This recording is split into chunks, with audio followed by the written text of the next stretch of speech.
बारिश में गरीब ससुराल वालों ने खाए पेट भर छोले भटूरे। गांव में हल्की हल्की बारिश हो रही होती है। गांव के बीचों बीच एक सुंदर 2 मंजिला पक्का घर होता है। उस घर की रसोई से गर्मा गर्म छोले और फूले हुए भटूरों की खुशबू पूरे गांव में फैल रही होती है। रसोई के अंदर सास और बहू मिलकर बड़े मन से खाना बना रही होती हैं। शिल्पा, जरा मसाला और डाल देना। आज छोले बिल्कुल ढाबे जैसे बनने चाहिए। जी माँ जी, देखिए कितने अच्छे फूल रहे हैं भटूरे। उधर उसी पक्के घर के बिल्कुल सामने एक छोटा सा मिट्टी का घर होता है, जिसके ऊपर पुराना छप्पर डाला होता है। तेज बारिश की वजह से छप्पर कई जगह से टपक रहा होता है। घर के अंदर चारों तरफ पानी फैला होता है। पूरा परिवार एक सूखे कोने में सिकुड़ कर बैठा होता है।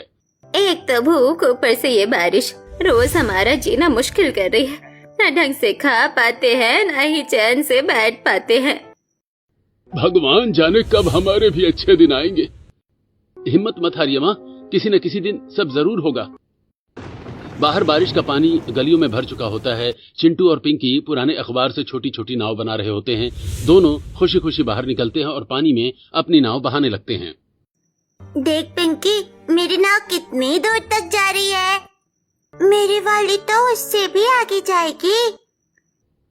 थोड़ी दूर खड़ी गांव की कुछ औरतें उस गरीब परिवार को देखकर आपस में बातें करने लगती हैं। अरे ये लोग तो इतने गरीब है कि आगे चलकर अपने बच्चों की शादी भी नहीं कर पाएंगे। शादी तो छोड़ो, मुझे तो नहीं लगता है कि बच्चों को कॉलेज तक भी पढ़ा पाएंगे। दोनों औरतें जोर जोर से हंसने लगती हैं। अगली सुबह हल्की बारिश हो रही होती है। स्कूल की छुट्टी के बाद चिंटू और पिंकी दौड़ते हुए घर की तरफ भाग रहे होते हैं। दोनों भीगने से बचने की कोशिश कर रहे होते हैं। जल्दी आ पिंकी, बारिश फिर तेज हो जाएगी। दोनों घर के अंदर पहुंचते हैं। पिंकी की आंखों में आंसू होते हैं। मम्मी, आज फिर बच्चों ने हमारा मजाक उड़ाया। क्या हुआ बेटा? सब कह रहे थे कि हम रोज रोटी और चटनी ही खाते हैं, हमारे घर में सब्जी तक नहीं बनती। सब हंस रहे थे मम्मी। कोई बात नहीं बेटा, सबके हालात अलग अलग होते हैं। मेहनत करने वालों का समय जरूर बदलता है। उसी समय गांव के छोटे से रेस्टोरेंट में राघव लगातार बर्तन धो रहा होता है। उसके ठीक बगल में बैठे भगोने में छोले पक रहे होते हैं और हलवाई गर्मा गर्म भटूरे तल रहा होता है। काश एक दिन मेरा परिवार भी पेट भरकर छोले भटूरे खा पाता। कुछ देर बाद राघव हिम्मत करके मैनेजर के पास जाता है। मालिक, 1 प्लेट छोले भटूरे मिल सकते हैं? आज मेरी मजदूरी में से पैसे काट लेना, मैं अपने परिवार के लिए ले जाना चाहता हूँ। ग्राहकों के लिए खाना कम पड़ रहा है और तुझे छोले भटूरे चाहिए? जा, चुपचाप जाकर अपना काम कर, यहाँ मुफ्त में कुछ नहीं मिलता। राघव बिना कुछ बोले वापस बर्तन धोने लगता है। उसकी आंखें नम हो जाती हैं। अगली सुबह मूसलाधार बारिश हो रही होती है। नेहा बच्चों को स्कूल छोड़ने के लिए घर से निकलती है। उसके हाथ में एक पुरानी छतरी होती है, जिसमें कई जगह बड़े बड़े छेद बने होते हैं। बाहर निकलते ही छेदों से पानी अंदर आने लगता है। बस बच्चों, तुम दोनों भीगना मत। मम्मी, आप तो पूरी भीग गई हो। कोई बात नहीं बेटा, मुझे तो वापस घर ही जाना है। तुम्हारे स्कूल की ड्रेस बच गई, यही काफी है। नेहा बच्चों को स्कूल छोड़कर अकेले वापस लौट रही होती है। बारिश लगातार तेज हो रही होती है। वो पूरी तरह भीग चुकी होती है।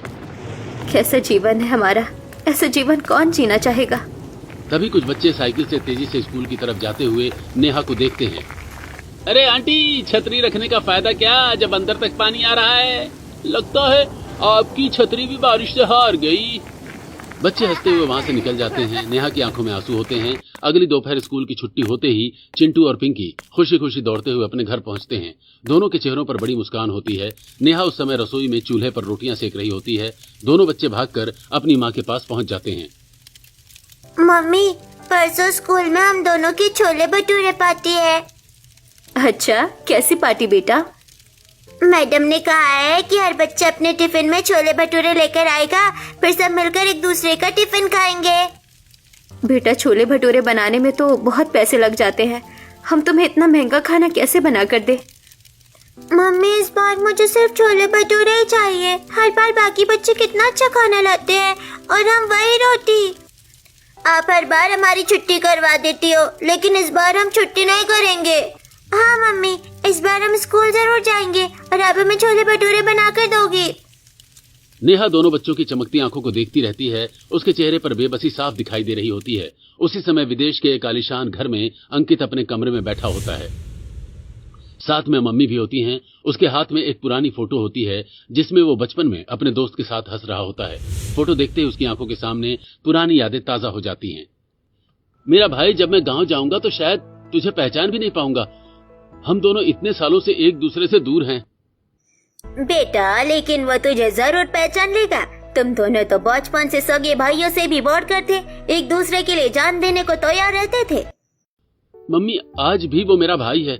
दूर से रिश्ते नहीं बदलते। मैं आज भी उससे उतना ही प्यार करता हूँ। अंकित तस्वीर को देखकर मुस्कुराने लगता है। शाम को लगातार काम करने के बाद राघव थका हारा रेस्टोरेंट से घर लौटता है। पूरे दिन बर्तन धोने की वजह से उसके दोनों हाथ दर्द से कांप रहे होते हैं। वो आकर खाट पर बैठ जाता है। नेहा तुरंत लोटे में पानी भरकर उसके पास लाती है। लो, पहले पानी पी लीजिए। आज तो हाथ बिल्कुल जवाब दे गए। सुनिए, परसों बच्चों की स्कूल में छोले भटूरे की पार्टी है। मैडम ने कहा है कि सभी बच्चे छोले भटूरे लेकर आएंगे और मिलकर खाएंगे। राघव धीरे से अपनी जेब में हाथ डालता है। जेब पूरी तरह खाली होती है। मेरे पास बिल्कुल भी पैसे नहीं है। ऐसा करना, बच्चों की छुट्टी करवा देना। वैसे भी ये पार्टी वार्टी सब फालतू की चीजें हैं। स्कूल पढ़ने के लिए जाते हैं या पार्टी करने के लिए? कमरे के बाहर दरवाजे के पास चिंटू और पिंकी खड़े होकर ये सारी बातें सुन रहे होते हैं। दोनों के चेहरे की खुशी एक पल के लिए गायब हो जाती है। उनकी आंखें भर आती हैं। पापा ने फिर से मना कर दिया। हाँ, लगता है कल भी हम स्कूल नहीं जाएंगे। वे चुपचाप अपने कमरे की तरफ चले जाते हैं। देखो, हम बहुत मुश्किल से घर चला रहे हैं। 2 वक्त की रोटी मिल रही है, वही बहुत है। बच्चों को प्यार से समझा देना। जी, मैं समझा दूंगी। आपको लगता है कि पूरा परिवार कभी एक साथ पेट भरकर छोले भटूरे खा पाएगा? लेकिन नेहा के मन में कुछ और ही चल रहा होता है। मैं हर बार अपने बच्चों का दिल टूटते हुए नहीं देख सकती। इस बार चाहे मुझे कुछ भी करना पड़े, मैं अपने बच्चों के लिए छोले भटूरे जरूर बनाऊंगी। नेहा इन्हीं ख्यालों में खोई होती है। तभी उसके हाथ से पानी का गिलास फिसलकर जमीन पर गिर जाता है। वो नीचे झुकती है। उसके पैरों में पायल होती है। उसका ध्यान उस पर जाता है। रात को बाहर हल्की हल्की बारिश हो रही होती है। नेहा अपने कमरे के कोने में बैठी सोच रही होती है। उसकी नजर अपने पैरों में पहनी पुरानी चांदी की पायल पर ही होती है। वो एक पायल उतार लेती है। मेरे पास बस यही एक चीज बची है जिसे मैं हर दिन पहनती हूँ। वैसे भी ये चांदी की है। इसे बेचकर मैं बच्चों के लिए छोले भटूरे का सामान ले आऊंगी। पास में खड़ी कमला देवी और मोहन जी ये बात सुन लेते हैं। दोनों की आंखें भर आती हैं। हम कितने लाचार हैं, अपने पोते पोती को एक प्लेट छोले भटूरे तक नहीं खिला सकते। लेकिन हमारे पास इतने पैसे भी नहीं हैं कि बच्चों की छोटी सी खुशी पूरी कर सके। अगली शाम को बारिश थोड़ी कम हो जाती है। नेहा अपने पायल कपड़े में बांधकर गांव के किराने की दुकान पर पहुंचती है। दुकानदार सामान सजा रहा होता है। भैया, क्या आप इसके बदले मुझे थोड़ा राशन दे देंगे? नेहा अपनी चांदी की पायल दुकानदार के सामने रख देती है। ठीक है बहन जी, मैं दे देता हूँ। बताइए क्या क्या चाहिए? भैया, छोले, मैदा, ब्रेड, नमक, मिर्च, मसाले, चाय पत्ती, बस इतना सामान दे दीजिए। दुकानदार सारा सामान एक थैले में भरकर नेहा को दे देता है। नेहा मुस्कुराते हुए थैला लेकर घर लौट आती है। जैसे ही नेहा घर के अंदर आती है, उसके हाथ में इतना सारा राशन देखकर कमला देवी और मोहन जी हैरान रह जाते हैं। अरे बेटा, तू इतना सारा सामान कैसे ले आई? मम्मी जी, मेरे पास एक चांदी की पायल थी। मैंने उसे देखकर ये राशन ले लिया। मुझे बहुत बुरा लगता है जब बच्चे अपनी छोटी छोटी ख्वाहिशें भी मार लेते हैं। बड़ी उम्मीद से कुछ मांगते हैं और हम उन्हें मना कर देते हैं। बेटा, भगवान हमेशा तेरा साथ दे। तू हमारे घर के लिए कितना कुछ करती है। चाहती तो हमें छोड़कर चली जाती, लेकिन तूने हर मुश्किल में हमारा साथ दिया। मम्मी जी, इतनी बड़ी बातें मत कीजिए। ये बस बुरा वक्त है, धीरे धीरे गुजर जाएगा। आप सब मेरा परिवार है। मैं आपको छोड़कर कहीं नहीं जाऊंगी। भगवान हर घर को तेरी जैसी बहू दे। अगली सुबह सूरज निकलने से पहले ही नेहा उठ जाती है। रात भर भीगे हुए छोले कुकर में डालकर उबालने के लिए रख देती है। एक बर्तन में चाय पत्ती उबालकर उसका गाढ़ा पानी तैयार करती है ताकि छोले गहरे रंग के बने। फिर प्याज, टमाटर, हरी मिर्च, लहसुन और अदरक बारीक बारीक काटती है। कढ़ाई में तेल गर्म होता है। उसमें जीरा, तेजपत्ता और थोड़ा सा करी पत्ता डालते ही खुशबू फैल जाती है। फिर नेहा प्याज, अदरक, लहसुन, टमाटर और मसाले भूनती है। आखिर में उबले हुए छोले और चायपत्ती का पानी डालकर उन्हें धीमी आंच पर पकने देती है। पूरे घर में छोले की शानदार खुशबू फैल जाती है। अरे वाह बेटा, कितनी बढ़िया खुशबू आ रही है। बस मम्मी जी थोड़ी देर में तैयार हो जाएंगे। इसके बाद नेहा मैदे में भीगी हुई ब्रेड मिलाकर नरम आटा गूंथती है। थोड़ा तेल डालकर उसे अच्छी तरह मसलती है। कुछ देर बाद आटा हो जाता है। नेहा कढ़ाई में तेल गर्म करती है और एक एक करके बड़े बड़े भटूरे तलना शुरू करती है। जैसे ही भटूरे तेल में पड़ते हैं, वे गोल होकर पूरी तरह फूल जाते हैं। मम्मी आज तो बिल्कुल होटल जैसे भटूरे बने हैं। मेरे दोस्तों को बहुत पसंद आएंगे। नेहा प्यार से दोनों बच्चों के टिफिन में छोले और फूले हुए भटूरे पैक करती है। दोनों बच्चे खुशी खुशी अपना टिफिन लेकर स्कूल के लिए निकल जाते हैं। कड़ाही में सिर्फ 2 भटूरे बचते हैं। बस ये 2 भटूरे ही बचे हैं, हम सब मिलकर खा लेते हैं। इतने में क्या होगा, इससे तो पेट भी नहीं भरेगा। कोई बात नहीं, भूखे पेट मत जाइए, थोड़ा ही सही कुछ तो पेट में चला जाएगा। नेहा दोनों भटूरों को टुकड़ा कर देती है। राघव, कमला देवी, मोहन जी और नेहा सभी आधा आधा भटूरे खाते हैं। किसी का पेट नहीं भरता, लेकिन सब एक दूसरे की तरफ देखकर मुस्कुरा लेते हैं। दोपहर में स्कूल की लंच ब्रेक होती है। सभी बच्चे अपना अपना टिफिन खोलकर गोल घेरा बनाकर बैठ जाते हैं। इस बार चिंटू और पिंकी बिल्कुल भी शर्म महसूस नहीं कर रहे होते। ये देखो, मेरी मम्मी ने छोले भटूरे बनाए हैं। सभी बच्चे एक दूसरे का टिफिन शेयर करके खाने लगते हैं। टीचर भी बच्चों के बीच आकर अलग अलग टिफिन का स्वाद चखती है। वाह, ये छोले भटूरे तो बहुत स्वादिष्ट है। किसकी मम्मी ने बनाए हैं? मैम, मेरी मम्मी ने। अरे चिंटू, आज तो तू बहुत बढ़िया खाना लाया है। पहले तो रोज सूखी रोटी लाता था। देख, आज मेरी मम्मी ने कितने टेस्टी छोले भटूरे बनाए हैं। सभी बच्चे और टीचर छोले भटूरे की खूब तारीफ करते हैं। चिंटू और पिंकी की आंखों में खुशी साफ दिखाई देती है। शाम को स्कूल की छुट्टी होते ही चिंटू और पिंकी दौड़ते हुए घर पहुंचते हैं। दोनों के चेहरे खुशी से चमक रहे होते हैं। मम्मी, आज तो बहुत मजा आ गया। आपके बनाए छोले भटूरे सबको इतने पसंद आए कि सब उंगलियां चाटते रह गए। टीचर ने भी आपकी बहुत तारीफ की। सच में? हाँ मम्मी, सब बोल रहे थे कि सबसे स्वादिष्ट छोले भटूरे हमारे थे। चिंटू और पिंकी दौड़कर अपनी मां को गले लगा लेते हैं। नेहा भी दोनों बच्चों को सीने से लगाकर मुस्कुराने लगती है। बाहर हल्की बारिश शुरू हो जाती है फिर से। अगली सुबह गांव की कच्ची सड़क पर एक लंबी काली लग्जरी कार आकर रुकती है। बारिश की वजह से सड़क पूरी तरह भीगी हुई होती है। गांव के बीचों बीच कई सालों से बंद पड़ा एक पुराना मकान होता है। कार उसी मकान के सामने रुकती है। एक लड़का कार से उतरता है, जेब से पुरानी चाबी निकालता है और मकान का जंग लगा ताला खोल देता है। वो झाड़ू लेकर पूरे घर की सफाई करने लगता है।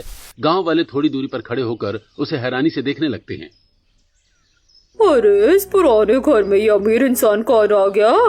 पता नहीं, देखने में तो बड़ा पढ़ा लिखा लगता है। मैंने तो इसे पहले कभी गांव में देखा ही नहीं। सभी गांव वाले उस लड़के को ऐसे देख रहे होते हैं जैसे गांव में कोई बिल्कुल अनजान व्यक्ति आ गया हो। कुछ दिन बीत जाते हैं। अंकित उसी पुराने घर में रहने लगता है। बाहर लगातार बारिश हो रही होती है। उसने खिड़की खोलकर रखी होती है। खिड़की के पास एक मेज पर चाय की प्याली रखी होती है। अंकित बारिश की बूंदों को देखते हुए अपने बचपन की यादों में खो जाता है। यही वो घर है। जब हम दूसरे गांव से यहाँ आए थे तो कुछ दिन यहीं रहे थे। मैं इस गांव में ज्यादा दिन रह ही नहीं पाया। अगर मेरा पुराना घर आज भी होता तो सबसे पहले वहीं जाता। चलो कुछ दिन यहीं रहकर पुरानी यादें ताजा कर लेता हूँ।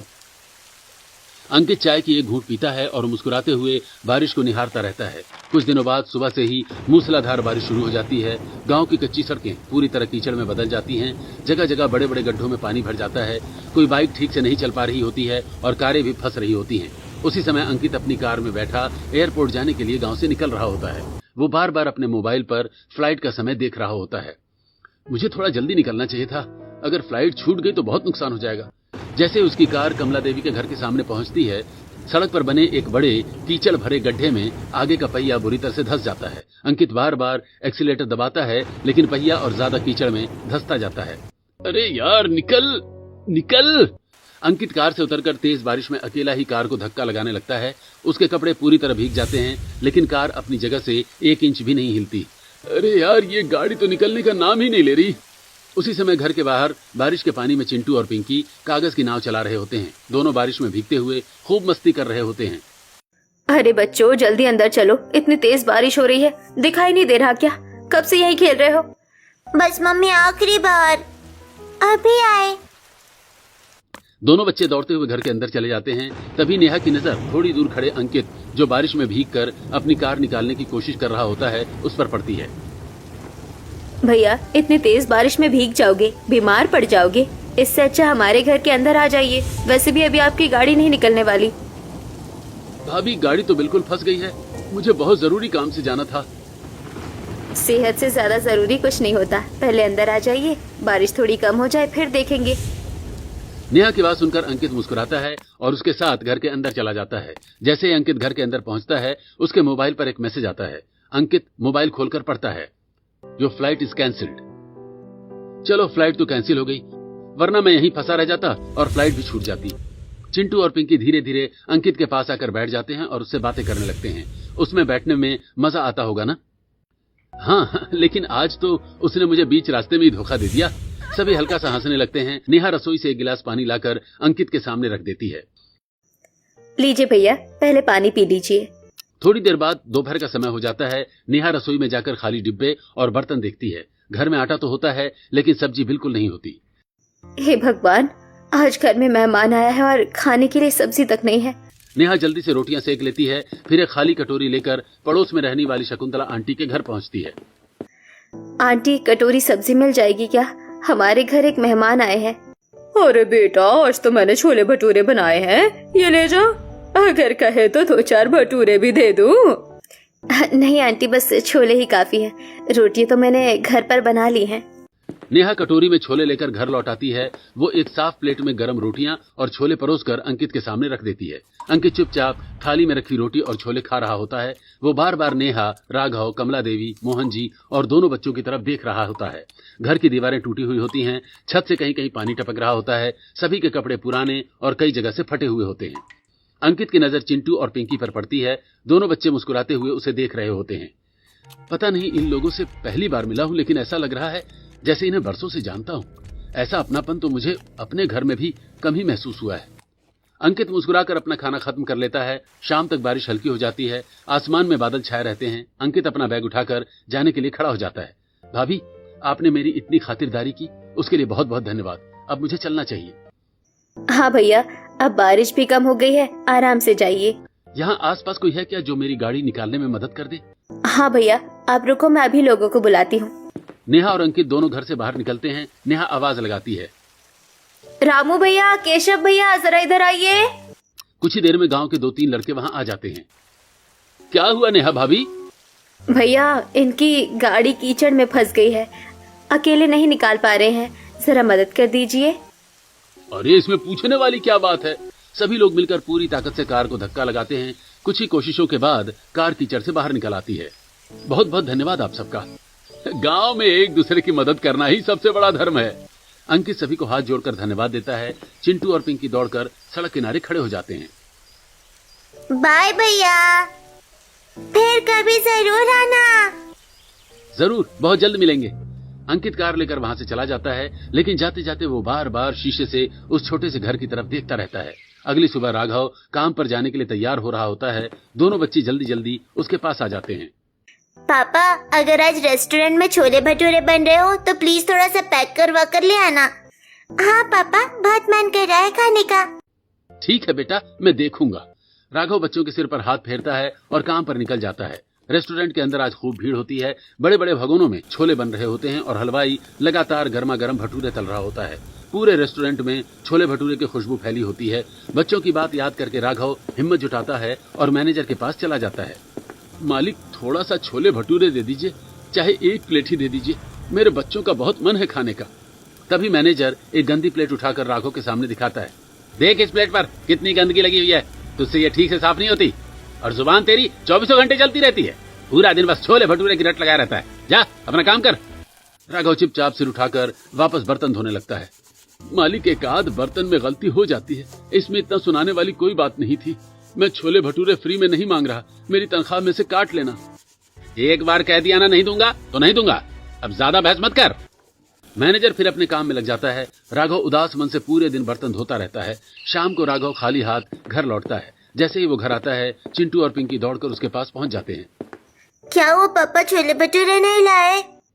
बेटा, आज मालिक था ही नहीं और जो सुपरवाइजर है ना, वो बहुत खड़ूस है। लेकिन कल ऐसा करेंगे, तुम सब मेरे साथ रेस्टोरेंट चलना, वहीं बैठकर जितना मन करे उतने छोले भटूरे खा लेना। ये सुनते ही दोनों बच्चों के चेहरे खुशी से खिल उठते हैं। क्या सच में हम रेस्टोरेंट जाएंगे? अरे वाह, कल तो बहुत मजा आएगा। मैं तो कल स्कूल की छुट्टी भी कर लूंगा। अरे वाह, पल्ले पल्ले। दोनों बच्चे खुशी से पूरे घर में दौड़ने लगते हैं। राघव भी उनके साथ मुस्कुराने की कोशिश करता है, लेकिन जैसे ही बच्चों की नजर उससे हटती है, उसके चेहरे की मुस्कान गायब हो जाती है। अगली सुबह राघव, नेहा, कमला देवी, मोहन जी, चिंटू और पिंकी अच्छे से तैयार होकर रेस्टोरेंट जाने के लिए घर से निकलते हैं। दोनों बच्चे रास्ते भर खुशी से उछलते कूदते चल रहे होते हैं। उनके चेहरे पर पहली बार किसी रेस्टोरेंट में बैठकर खाना खाने की चमक साफ दिखाई दे रही होती है। तुम सब आराम से बैठकर पेट भरकर छोले भटूरे खाना, सारे पैसे मेरी तनख्वाह में से कटवा लूंगा। ठीक है, लेकिन ज्यादा पैसे कट गए तो महीने का खर्च कैसे चलेगा? बच्चों की खुशी से बढ़कर कुछ नहीं होता। कुछ देर बाद पूरा परिवार रेस्टोरेंट के बाहर पहुंच जाता है। राघव मुस्कुराते हुए दरवाजा खोलता है और अपने परिवार को अंदर जाने का इशारा करता है। तभी सामने से मैनेजर तेज कदमों से वहां आ जाता है। ओए, ये क्या कर रहा है? सर मैं। तेरी हिम्मत कैसे हुई अपने पूरे परिवार को इस रेस्टोरेंट के अंदर लाने की? तू 2 कौड़ी का बर्तन धोने वाला और अपने परिवार के साथ यहाँ बैठकर खाना खाएगा? पता भी है यहाँ कितने अमीर लोग बैठते हैं? सर प्लीज आज मना मत कीजिए, हम किसी को परेशान नहीं करेंगे। एक कोने की टेबल पर बैठकर चुपचाप खाना खा लेंगे। पैसे मेरी तनख्वाह में से काट लेना। अच्छा, अब तू मुझे सिखाएगा कि रेस्टोरेंट कैसे चलाना है? मैनेजर गुस्से में राघव को धक्का देने लगता है। फिर सिक्योरिटी गार्ड को आवाज लगाता है, सिक्योरिटी, इसे और इसके परिवार को बाहर निकालो। 2 सिक्योरिटी गार्ड दौड़कर आते हैं और राघव को धक्के मारते हुए बाहर निकालने लगते हैं। उनमें से एक गार्ड गुस्से में राघव को जोरदार थप्पड़ मार देता है। अंकल, मेरे पापा को मत मारो। पापा चलो यहाँ से, हमें नहीं खाने छोले भटूरे। ऐसा मत कीजिए, मेरे पति ने क्या गलती की है? तभी एक सिक्योरिटी गार्ड राघव को इतना जोर से धक्का देता है कि वो जमीन पर गिर जाता है। गिरते ही उसके गले में पहना पुराना लॉकेट टूटकर नीचे फर्श पर गिर जाता है। उसी समय एक लड़का महंगे सूट बूट में रेस्टोरेंट के अंदर प्रवेश करता है। वो तुरंत दौड़कर राघव को उठाता है। भैया आप ठीक तो हैं? ज्यादा चोट तो नहीं लगी? नहीं भैया, मैं तो यही काम करता हूँ, ये लोग तो बस ऐसे ही। तभी अंकित की नजर जमीन पर पड़े लॉकेट पर पड़ती है। वो उसे उठाकर ध्यान से देखने लगता है। लॉकेट देखते ही उसकी आंखें फैल जाती हैं। ये लॉकेट राघव, अंकित तू? अगले ही पल दोनों एक दूसरे के गले लग जाते हैं। दोनों की आंखों से आंसू बहने लगते हैं। यार तू विदेश चला गया था, मैंने तुझे कितना याद किया। भाई वहां जाकर मेरा कभी भी मन नहीं लगा। मैंने आज तक तेरी जगह किसी को दोस्त नहीं बनाया। दोनों दोस्तों को गले मिलते देखकर वहां मौजूद सभी लोग भावुक हो जाते हैं। तभी बाहर फिर से तेज बारिश शुरू हो जाती है। भाई चल, पहले सब लोग अंदर चलते हैं, आराम से बैठकर बात करेंगे। मैनेजर सिर झुकाकर वहीं खड़ा रहता है। रुक, तुझे तो मैं अभी बताता हूँ। अंकित पूरे सम्मान के साथ राघव के परिवार को अंदर ले जाकर एक बड़ी टेबल पर बैठाता है। तेरी हिम्मत कैसी हुई मेरे दोस्त पर हाथ उठाने की? वो मेरा परिवार है। तुझे किसने हक दिया इसे धक्के मारकर बाहर निकालने का? सर मुझे लगा, मैंने ये रेस्टोरेंट तुझे संभालने के लिए दिया था, मालिक बनने के लिए नहीं। इस रेस्टोरेंट का मालिक आज भी मैं हूं, समझा? इतना कहते ही अंकित मैनेजर को एक जोरदार थप्पड़ मार देता है। पूरा रेस्टोरेंट एकदम शांत हो जाता है। You are fired. अगर आज के बाद इस होटल के आसपास भी दिखाई दिया तो अपना नाम तक भूल जाएगा। मैनेजर डर कर वहां से भाग जाता है। अंकित वापस आकर राघव के पास बैठ जाता है। यार तुझे ये सब करने की क्या जरूरत थी? वो तो अपना काम कर रहा था, मैं यहाँ बर्तन धोने वाला हूँ। अगर मैं ग्राहकों के साथ बैठता तो लोगों को बुरा लगता। भाई चाहे कोई भी हो, अगर कोई मेरे किसी भी ग्राहक के साथ ऐसा व्यवहार करेगा तो उसका यही हाल होगा। अच्छा छोड़, ये बता तू कैसा है? पहले तू बता, इंडिया वापस कब आया? मुझे आए हुए 1 महीना हो गया और मैं तो एक दिन भाभी से भी मिला था, जब मेरी गाड़ी तुम्हारे घर के सामने कीचड़ में फंस गई थी। अंकित, तू वही छोटा सा अंकित है जिसके लिए मैंने ये लॉकेट बनवाया था। उस दिन राघव ने कितनी जिद की थी। हाँ आंटी, मैं वही अंकित हूँ। उस दिन जब आपके घर आया था तभी लगा था जैसे आप लोगों से कोई पुराना रिश्ता है। भैया, उस दिन आपसे मिलकर बहुत अच्छा लगा था। मुझे तो पता ही नहीं चला तू घर भी आया था, और अगर पहली बार देखता तो पहचान भी नहीं पाता। तू तो बिल्कुल बदल गया। आखिर हम 5वीं क्लास के बाद अलग हो गए थे। दोनों दोस्त फिर से हंसते हुए गले मिल जाते हैं। चलो पहले पेट पूजा करते हैं, बातें तो पूरी रात भी कम नहीं पड़ेंगी। सभी लोग हंसने लगते हैं। 7 प्लेट स्पेशल छोले भटूरे लगाओ और स्वाद एकदम बढ़िया होना चाहिए, स्पेशल वाले। जी सर। थोड़ी ही देर में वेटर एक एक करके सभी के सामने गर्मा गर्म छोले भटूरे रख देता है। साथ में कटी हुई प्याज, हरी मिर्च, अचार और नींबू भी रखे होते हैं। भटूरे बड़े बड़े और पूरी तरह फूले हुए होते हैं। वाह, आज तो मैं भरपेट छोले भटूरे खाऊंगा। मम्मी, आज तो सपना सच हो गया। भगवान, आज मेरे बच्चों के चेहरे की ये मुस्कान कभी मत छीनना। पूरा परिवार कई दिनों बाद पहली बार एक साथ बैठकर पेट भरकर गर्मा गर्म छोले भटूरे खाने लगता है। बाहर बारिश अब भी हो रही होती है, लेकिन इस बार बारिश जैसे उनके जीवन में नई खुशियां लेकर आई होती है। रेस्टोरेंट की बड़ी बड़ी कांच की खिड़कियों पर बारिश की बूंदें लगातार गिर रही होती हैं। अंदर गर्मा गर्म छोले भटूरे की खुशबू पूरे हॉल में फैली होती है। अरे वाह, बारिश का इतना सुहाना मौसम और साथ में गर्मा गर्म छोले भटूरे। आज तो मजा ही आ गया बेटा। इतने सालों बाद आज पेट भर कर खाना नसीब हुआ है। बच्चों के चेहरे पर ये मुस्कान देखकर सारी मेहनत सफल हो गई। आज जी भर कर खाइए, कोई कमी नहीं होने दूंगा। भैया मेरे लिए एक और भटूरा। अभी लाया मेरे शेर। वाह, इतने टेस्टी छोले मैंने कभी नहीं खाए। आज हमने पहली बार भरपेट छोले भटूरे खाए हैं। भगवान ऐसा दिन हर गरीब परिवार को दिखाए। अब बच्चों को अपनी पसंद का खाना खाते देखकर दिल को सुकून मिल गया। भाई आज तूने हमारा बरसों पुराना सपना पूरा कर दिया। खाना खत्म होने के बाद अंकित अपनी बड़ी काली कार से पूरे परिवार को उनके घर छोड़ने आता है। सभी के कपड़े पुराने और जगह जगह से फटे हुए होते हैं। बच्चों ने मैले जूते पहन रखे होते हैं, लेकिन आज उनके चेहरों पर खुशी किसी अमीर इंसान से कम नहीं होती। भैया आज बहुत मजा आया, फिर से हमें रेस्टोरेंट लेकर चलना। बिल्कुल, जितनी बार कहोगे उतनी बार चलेंगे। पूरा परिवार घर के अंदर चला जाता है। बाहर बरामदे में राघव और अंकित खड़े होकर बातें करने लगते हैं। यार तू आज भी ऐसी जगहों पर क्यों रह रहा है? अब तक तो तेरी कोई अच्छी नौकरी हो जानी चाहिए थी। तुझे तो पता ही है पहले से ही घर की हालत कितनी खराब थी। तेरे जाने के बाद पापा की तबीयत खराब हो गई, पूरे घर की जिम्मेदारी मेरे ऊपर आ गई। मुझे पढ़ाई छोड़नी पड़ी और तेरे पापा के रेस्टोरेंट में बर्तन धोने की नौकरी मिल गई। लेकिन अब तुझे ये सब करने की जरूरत नहीं, अब मैं वापस आ गया हूँ। भाई मुझे तेरे एहसान नहीं चाहिए, मैं अपनी मेहनत से आगे बढ़ना चाहता हूँ। तू मेरा भाई है, एहसान नहीं, अपना फर्ज निभाऊंगा। मुझे आज भी बचपन के वो दिन याद आते हैं जब हम दोनों पूरा दिन साथ रहते थे। कई साल पहले एक छोटे से गांव में दो परिवार साथ साथ रहते थे। उसी साल उसी दिन दो बच्चों का जन्म होता है, राघव और अंकित। दोनों का जन्मदिन भी एक ही दिन पड़ता है। दोनों परिवार मिलकर हर साल उनका जन्मदिन साथ मनाते हैं। ये दोनों लॉकेट मैंने खास बनवाए हैं। तुम दोनों हमेशा ऐसे ही साथ रहना। ये दोनों तो सगे भाइयों से भी बढ़कर हैं।